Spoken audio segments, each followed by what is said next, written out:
Let's move on to another big noon game we got, and that is Utah at Colorado, noon on Fox. The storyline to know, Dolan, is can Colorado continue to control its own destiny? Because 2 years ago, Colorado tied for the worst record in college football at 1-11. Now they're 7-2. They control their own destiny for the Big 12 title, and by extension, control their own destiny for a college football playoff spot as well.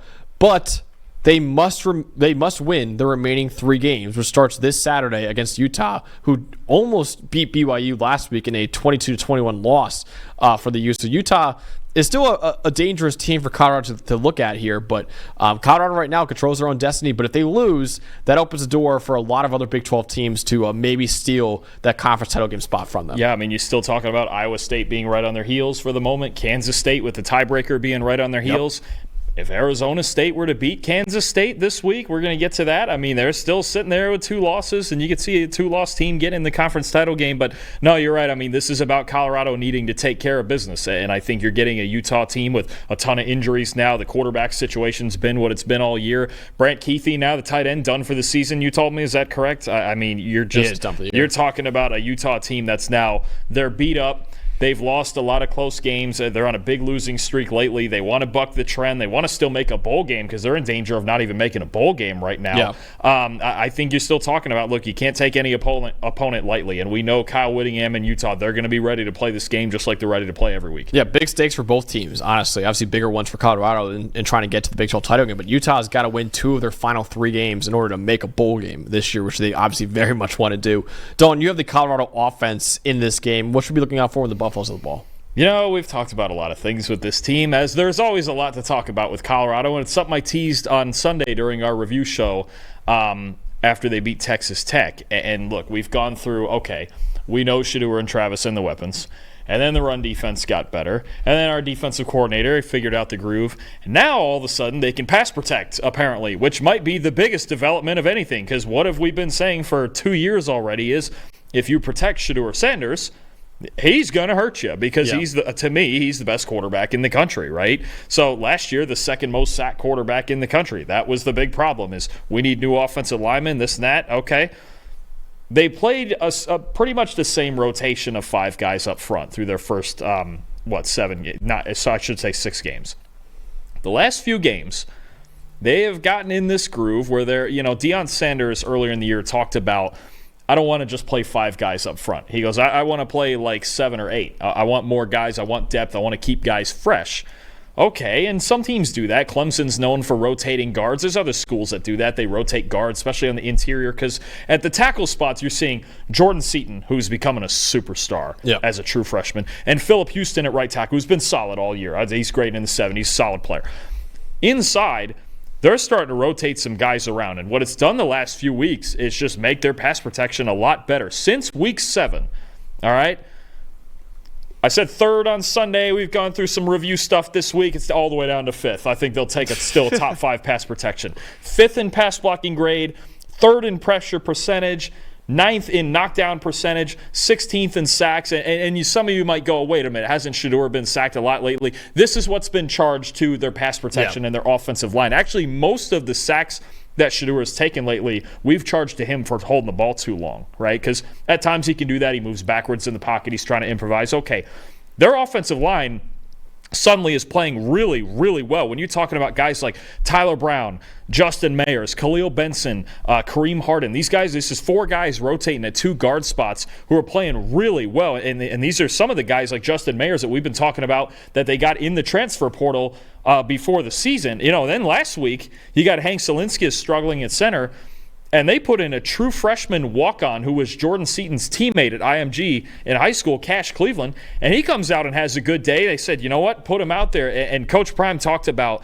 actually today I believe it was, he goes, listen, I don't care. I don't care if they're freshmen, senior, walk-ons. I don't care. If you're a guy on my team, I need you to play. Yep. I need you to play, and I need you to play well. And Cleveland went out and did that against Texas Tech. They put him in at center after only a few snaps for Zielinski, and he came in and played really well. So what you have now all of a sudden is an offensive line that's playing better when that's been the biggest complaint of everybody for the last year and a half. And you have to protect Shedeur, and you have to be able to run the ball. And the running game is still a bit inconsistent. There's been a couple of games this year where they found it. The UCF game a little bit, the Arizona game a little bit of balance. They're still trying to find it, right? Isaiah Augustov, Dallin Hayden, whoever else in the backfield. But if you're again, this just fits the theme.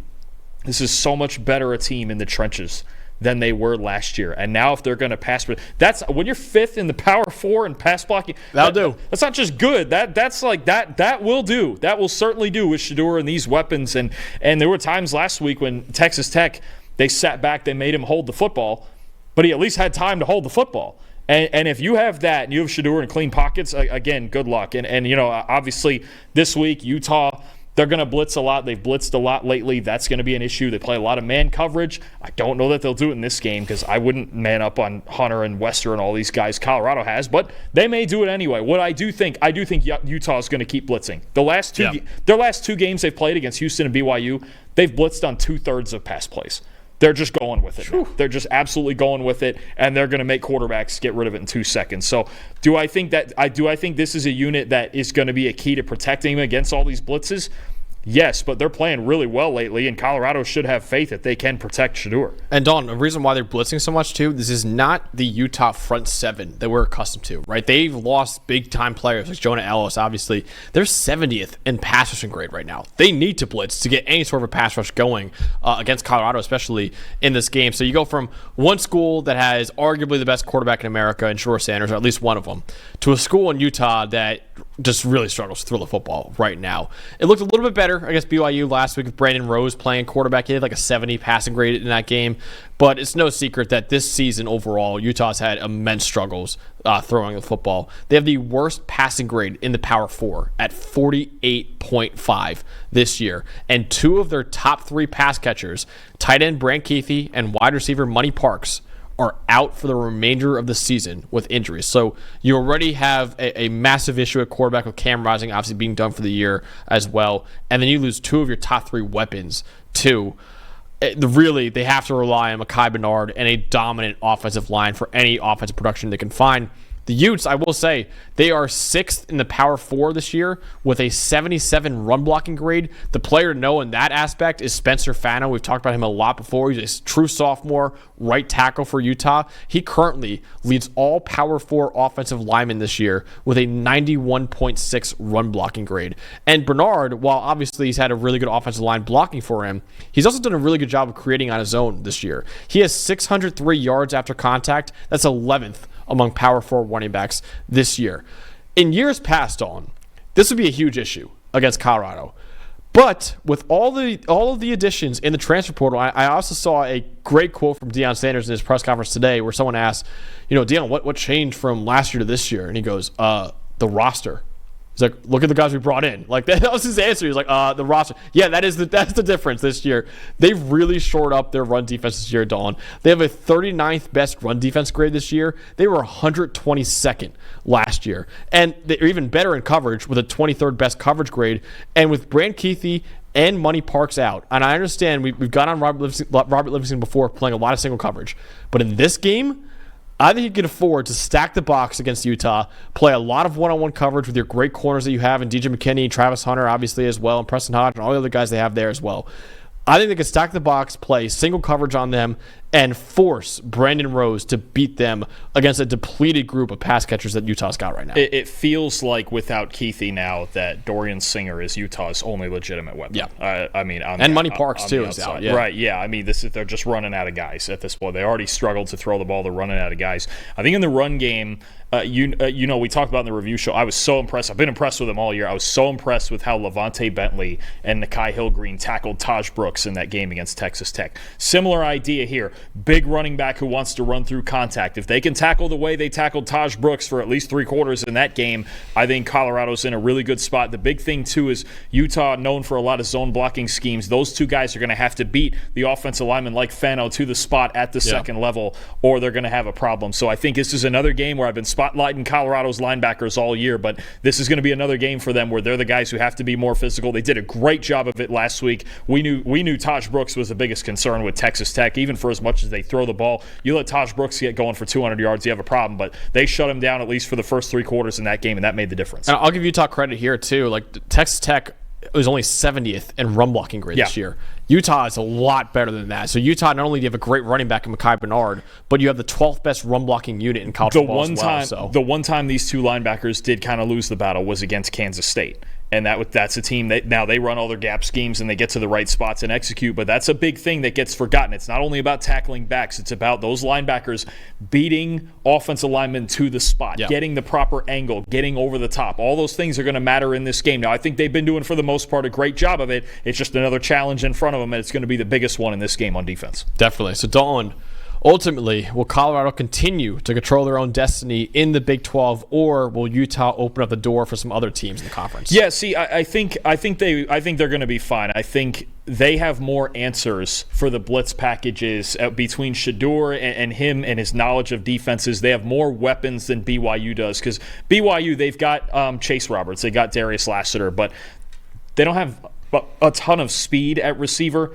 Colorado's got speed at receiver. I mean, when you talk about, we talk about it all the time, Hunter, Horn, Wester, Shepard, that's anybody. Those are 4 guys who can get open one-on-one. And I think if Utah is going to bring, cover 1 blitzes and 0 blitzes, like a lot of time that they did against BYU, I just think Colorado and Shedeur, they have more answers, right? And I know they can't quite run the ball like BYU, and maybe they'll get into it a little bit in this game, but I just think Shedeur is going to be able to handle it. They're protecting better. And Utah, look, if Utah's going to win this game, I think if Utah's going to win any game, they got to win like 20-17, and I just don't see Colorado being held to that unless the blitzes and the pass protection just all completely falls apart. And even then, we've seen before they can produce through it. I'll take Colorado 34-20. I just don't. I don't see a ton of avenues for Utah to win this game, especially on the road in a game that's going to be played. What is it, at 10 a.m. Mountain Time? Right, it's going to be a 10 a.m. game out there, because we got a nooner being played at Colorado, and you got an early morning game where you have to play Shedeur Sanders and Travis Hunter. That's going to be rough. Yeah, I got Colorado as well, winning this one 31-17. I really struggle to see how they're going to get into any rhythm offensively without really much of a passing game. They already struggled throwing the football, and now you take away 2 of their top 3 weapons as well, in Prankethi and Money Parks.